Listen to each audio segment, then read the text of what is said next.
आदाब, सत श्री अकाल, अस्सलाम वालेकुम जनाब, कैसे हो आप सब? I hope so guys you all are doing absolutely great and fine. बहुत बहुत बहुत अच्छी और प्यारी वीडियो हम लेके आए हैं।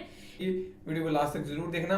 ओरिजिनल वीडियो लिंक डिस्क्रिप्शन में दिया हुआ है, सो इसको करते हैं प्ले, फिर करते हैं बाकी बातें। अल्लाह रब्बुल इज़्ज़त ने कुरान करीम की सूरा अलग के अंदर अबू जहल की जहालत और जुल्म पर वईद सुनाते हुए इरशाद फरमाया, हाँ अगर वो बाज ना आया तो हम ज़रूर इसकी पेशानी के बाल पकड़कर खींचेंगे, झूठी और गुनाह करने वाली पेशानी।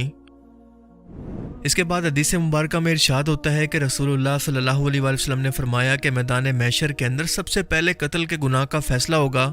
जिस शख्स को दुनिया में नाहक कत्ल किया गया था वो अपने कातिल को पेशानी के बालों से पकड़कर घसीटता हुआ अल्लाह के हजूर पेश करके इंसाफ मांगेगा। अब इस कुरानी आयत और सही हदीस मुबारक को सुनकर ज़हन के अंदर ये सवाल आता है कि आज तक तो हमने यही पढ़ा और हमें यही समझाया गया कि इंसानी दिमाग सोच का मरकज़ है या फिर दिल मरकज़ है इंसानी जज्बात और एहसासात का, और इंसान इन दोनों की मदद से ही सोच कर कोई फैसला करता है, चाहे वो नेकी का काम हो या किसी गुनाह का। तो अल्लाह पाक बार बार इन गुनाहगारों की पेशानी का जिक्र क्यों फरमा रहा है कि इस गुनाह करने वालों को बालों से पकड़कर खींचा जाएगा? इसका मतलब कि इसका इंसान के फैसला करने की सलाहियत से ज़रूर कुछ ना कुछ लेना देना है।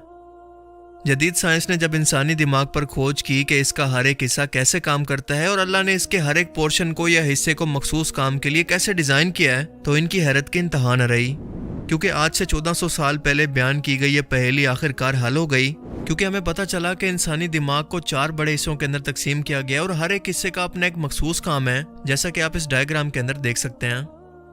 लेकिन यहाँ पर सबसे अहम है फ्रंटल लोब यानी दिमाग के सामने का हिस्सा, जिसको समझना इंतहाई ज़रूरी है, क्योंकि इसका काम होता है चीज़ों को सीखना, समझना, बोलना, इंसान की शख्सियत को डेवलप करना कि कोई शख्स कैसा बर्ताव करेगा या कैसा रवैया रखेगा, इसके जज्बात कैसे होंगे, और सबसे बढ़कर के किसी काम के करने या ना करने का फैसला करना।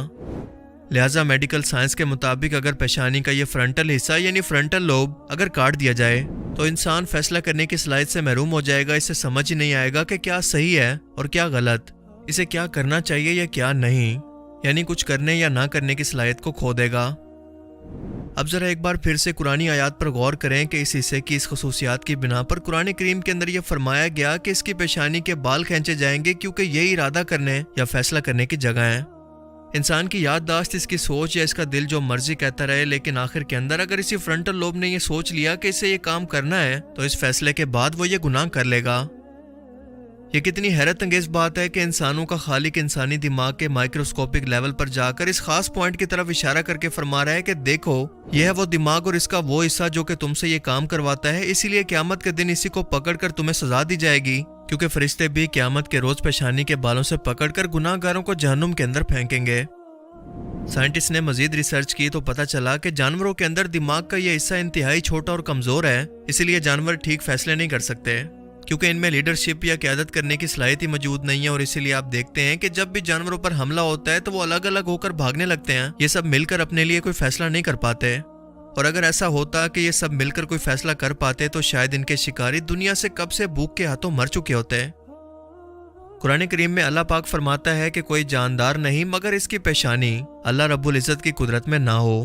और हदीस मुबारक के अंदर भी ये दुआ बयान की गई है कि अल्लाह के रसूल सल्लल्लाहु अलैहि वसल्लम ये दुआ फरमाया करते थे कि ऐ मेरे रब, मेरी पेशानी तेरे कब्ज़े कुदरत में है, यानी मेरा फैसला करने का इख्तियार असल में तेरे कंट्रोल में है, मेरा अपना कुछ भी नहीं, मैं खुद को तेरे हवाले करता हूँ, तेरी मर्जी के आगे मेरी मर्जी कुछ भी नहीं।